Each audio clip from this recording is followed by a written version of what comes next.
warning! Spoiler warning! Spoiler warning!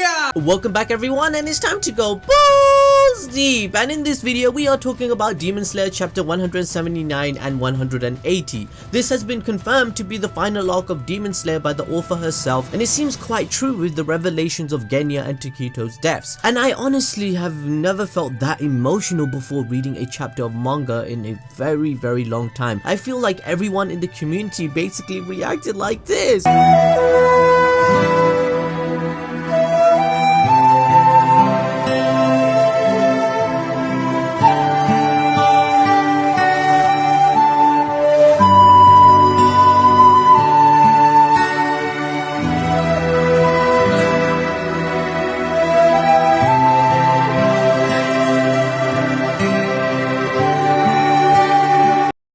Demon Slayer is so popular right now that it has actually done the impossible by surpassing One Piece in sales for the week. This is something everyone thought was impossible, as One Piece makes every other manga series seem minute in comparison to its large fan base. One Piece usually sells double or triple the amount of volumes compared to the manga in second or third place. However, Demon Slayer comes out of the blue, becomes this huge megastar hit of manga, and sold around 470,000 copies compared to One Piece's 393,000.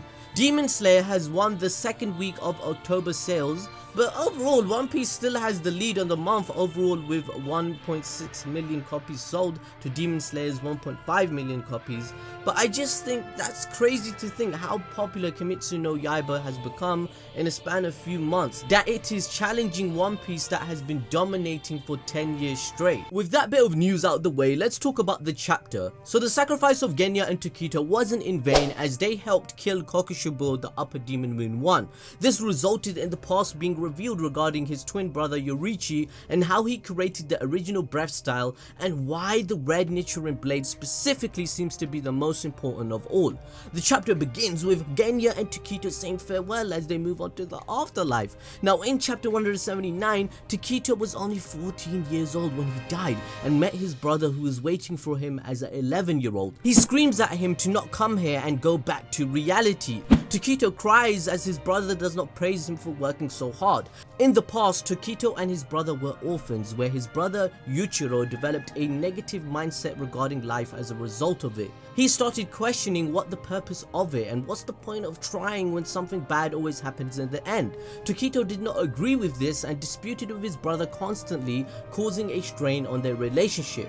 However, we find out they were descendants of the original Sun Breath users, and Takito got picked up by Ubayashiki's family on a fateful night that they were attacked by demons. That's how his brother died at 11 years old, and the resolution of their feelings come full circle in this conversation during chapter 179. This is fantastic writing because it closes the chapter of their books in a great seamless fashion that pulls on our heartstrings. Yuichiro says that Takito should have ran and he should not die at 14. And he obviously doesn't understand the concept of demon slayers, as they provide companionship, love, and a cause for the people that joined them.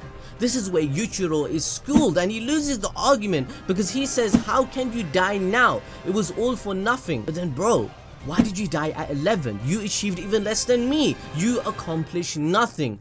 Takito says, I was born to be happy. I was happy when we were in a family, and I achieved this feeling again whilst being in the Demon Slayers whilst you did not. Takito declares that he made many comrades and does not regret sacrificing his life for them. Demon Slayer constantly reminds us, the readers, that love, companionship, and the very essence of thought in a human soul is what drives us forward and is the answer to life. It's the difference between humans and the demons that we see in the series. So Takito's sacrifice was not in vain, as his brother then agrees and says sorry to him, as it's just the fact that he loves him and doesn't want to see him die. So I know you guys need some tissues now and shit, because I for sure did after reading it, but the chapter hits us again with another explosion of emotions with Genya. This author doesn't fuck around as she kills off anyone she wants for the story. So Genya also dies, and his story involves his brother, the Wind Pillar. Genya's death is even more tragic because his death is similar to a demon due to his powers. Genya won't even be buried like a human unlike the others after this arc. This is because Genya absorbed Kokushibo's hair and sword in this fight, which gave him the demon art to help defeat him. This backstory involves Genya's built up guilt for his brother Sanemi. Sanemi was someone that protected them in the past by killing their mother who became a demon.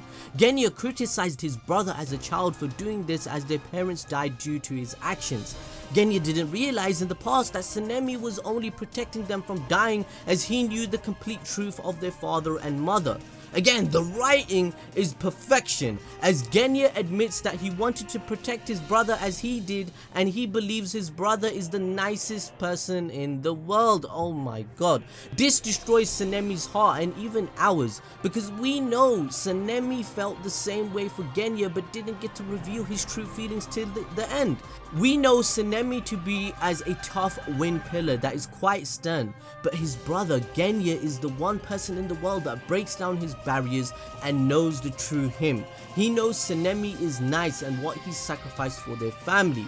Now with this resolve, the Stone and Wind Pillar are running towards Tanjiro to meet up with them to go fight Muzan. Now a quick reminder is that every single pillar at the moment is injured. The Wind Pillar has had his chest ripped apart but stitched up, but he has several cuts on his arm. The Stone Pillar seems to be in good condition as he has a slash across his face and only minor injuries. Kanoha has gone blind in one eye and is cut all over the place. She is bleeding quite a bit. She's lost all her stamina. Zenitsu is the same and is out of commission. Inosuke has a cut, but he seems to be in good enough condition to help against Muzan, I think.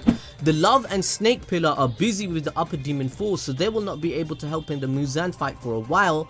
And there are 9 formidable Demon Slayers left only. Everyone else is dead. But Tanjiro and Gyo are also injured and used quite a bit of stamina in their last fight. They will probably meet Muzan first, with Sanemi and Himejima joining after, since in chapter 180, Kiriya Ubayashiki mentioned the plan was for the pillars to appear first and he is trying to regroup them together. Therefore, chapter 180 begins with the declaration of Genya and Tokito's deaths. Tanjiro starts to cry as he would, since he has affected every single person's life he has come across in his journey. Tanjiro is just like Yorichi after all, and he is the embodiment of what makes a good person. He always says the right thing due to his emotional intelligence and maturity. Everyone in Demon Slayer considers Tanjiro the person that has affected their lives for the better, and he is the reason why they face their realities by accepting their past pain to push through to the brighter side of life. Tanjiro is basically the light in the darkness that covers the world and the people's lives. That's why it's such a great metaphor of him being the original Sun Breath user like Yorichi, as he will get rid of Muzan, the darkness that has caused all the problems he has come across in his journey. This is one of the reasons why I love Demon Slayer so much, because the author is portraying this message in such a seamless way that it does not seem forced at all. It parallels reality quite accurately. She understands that life is also about enduring pain and sacrifice, but it should not be taken in vain, and life is also happy. This results in creative writing with no boundaries. Other shonen would not just kill off built up secondary characters like this with no problems. Can you even imagine My Hero Academia killing off Todoroki or Bakugo? No, you wouldn't. Anyway, I'm gonna stop dick riding right there, but in chapter 180, Tanjiro literally says this himself. This is reality. Keep looking forward. Fight on until the end, just like everyone else. I'll go without hesitation.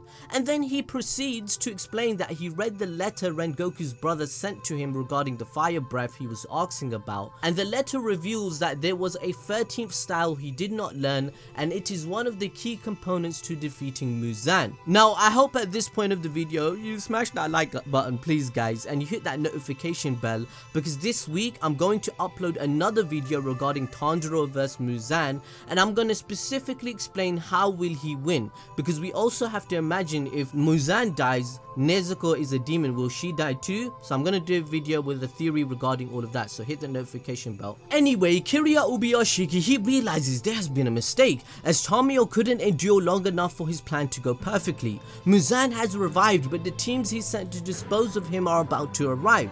Kiriya is 8 years old, but he also has special abilities. The Ubayashiki family possess a heightened level of instinct that could help them avoid disastrous situations like this. Kiriya's dad, Kagaya, has accurately predicted that Muzan's only remaining weakness was the sun, and he could not be destroyed by decapitation, right? So Kiriya also displayed extremely accurate memory, as seen when he and his sisters were able to easily map out and memorize near constantly changing and the altering infrastructure of the dimensional infinite fortress, as you see in chapter 180 with all these maps around him while he's planning. These are the things that he's memorized. However, you guys know this, as the writer says, human life is so fragile and many battles that were happening at once. I mean, imagine being 8 years old and you have to strategically manage 4 different fights and an army of demon slayers on what they should do. That's hard, and on top of that, you have to predict if Tamayo could survive long enough. It's just realistic that he made a mistake like this, and unfortunately, disaster happens. Anyway, because Kiriya has remembered everything, he figured out where Muzan was hiding due to his memory, and then he screams, "Don't send them where Muzan is, stand by till the pillars arrive." However, due to his instructions on how to find Muzan, the demon slayers already arrive and they don't stand a chance. They do not listen to his orders, and this is when Muzan arrives and suddenly utterly destroys them all. It's so sad. It was a literal massacre with him consuming all of them to regain his energy. It's like a final boss fight. My man says, "Thank you for all the food, thank you for all the energy." Muzan then cuts off all the communication. He kills the crow that helps Kiriya do his job. And this is when Muzan declares that after 1,000 years, he had lost the sense of tasting good food. But since he was weakened and starving, it finally felt good to consume people again. And he trolls by complimenting Ubuyashiki for bringing him this food. Such a menacing and rude guy. And Muzan basically displays his true demon form and the strongest form we have ever seen him in, and he proceeds to compliment Kiriya, as we said earlier in the video, that he's really outstanding with the abilities he has at 8 years old.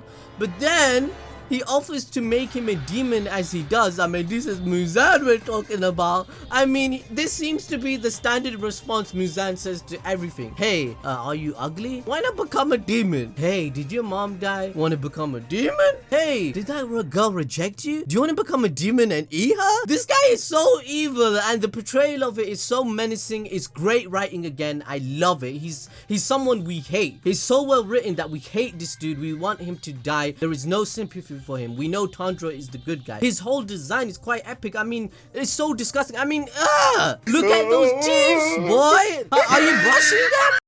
Anyway, I think in reality, with so many pillars left to face Muzan, and just like Kokushibo transformed once again before he died, I think if Muzan absorbs one more pillar, or he will, since he says he is still hungry and it tastes really good, he will transform once again and reveal an even stronger true form to his demonic state. Muzan is the type of guy that will do anything at any cost to make sure he survives. Now, at the end of the chapter, Muzan states to Tamayo that her turning into a demon into a human medicine does not work on him, right? What the hell does this mean? Because what happened to Nezuko? Because the last time we saw her, she had a fever and it seemed like it was working against magic, right? So is either Muzan lying about the medicine as he would do, or does Tamayo have a secret failsafe in her medicine that would activate later on in the fight if Muzan survived, or did it just not work at all? That's the 3 options I'm looking at. But then again, I don't think the writer would do the latter option where it would activate later on, since she has already used this plot device for the second upper demon moon, and Kiriya says Tamayo's death was meaningless later on in the chapter. Why would Kiriya Ubuyashiki admit this in the chapter, that, oh my god,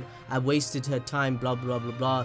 That the author wouldn't write that. I think she really thinks far ahead. Anyway, Muzan is a savage and he kills these guys and says, "Go to your side of the family then, bitch." And the dude is like, "What happened to Yoshiro?" And man shows up. Another montage of Muzan slaughtering and eating everyone happens, where he declares that he would slaughter every single demon slayer here once and for all. So now the next chapter is going to be Tanjiro and Gyu. They will meet Muzan as the final battle will begin. And again, I will discuss this in another video of how Tanjiro will defeat Muzan. I think my theory is pretty solid and it will come true, because you guys know balls deep prediction magic. And also, I hope you guys follow me on Twitter or Instagram to be in the know of what we're doing in the videos, and I'll see you guys next time. We'll be right back.